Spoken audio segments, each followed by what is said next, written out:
আজকে অনেকদিন বাদে মাসিরা আমাদের বাড়িতে আসবে, তো আমি তো অনেকই খুশি। আর ঘরদোরগুলোও গোছাতে হবে, অনেক নোংরা হয়ে আছে। তো চলো, শোকেসটার অবস্থা খুবই বাজে হয়েছিল, তো আমি ঝপঝপ করে শোকেসটা পুরো গুছিয়ে নিলাম। আর এই শোকেসটা গোছাতে গোছাতে আমি একটা জিনিস দেখতে পেলাম। এটা হচ্ছে আমার রিপোর্টের কার্ড। এই রিপোর্টটা করতে অনেক দেরি। এই হসপিটালে যদি আমি দেখাতাম এতদিন আমি মরেই যেতাম। তো তারপর আমি 3টে শোকেসের তাক এরম ভাবে গুছিয়ে নিয়েছি। কেমন লাগছে তোমরা জানিও। তো সকাল থেকে বসে অপেক্ষা করার পর মাসিরা দেখলাম চলেই এসছে। আর তারপরে দেখলাম বোন আমাদের দুজনের জন্য একটা স্পেশাল জিনিস বানিয়ে এনেছে। তো সেটাই আমি আর শুভ্র ওপেন করছিলাম।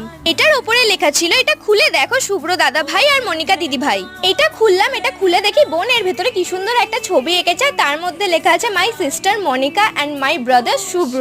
বোন এত সুন্দর একটা জিনিস বানিয়েছে, বিশ্বাস করো আমার খুব পছন্দ হয়েছে। আমি এটা খুব যত্ন করে রেখে দেবো। লাভ ইউ বনু, এটা তোর দাদার আর আমার খুবই পছন্দ হয়েছে। তারপর আমি বনুকে আদর করে নিলাম, পাপ্পি ঝাপ্পি দিলাম। ভিডিওটা কেমন লাগলো জানিও। বাই।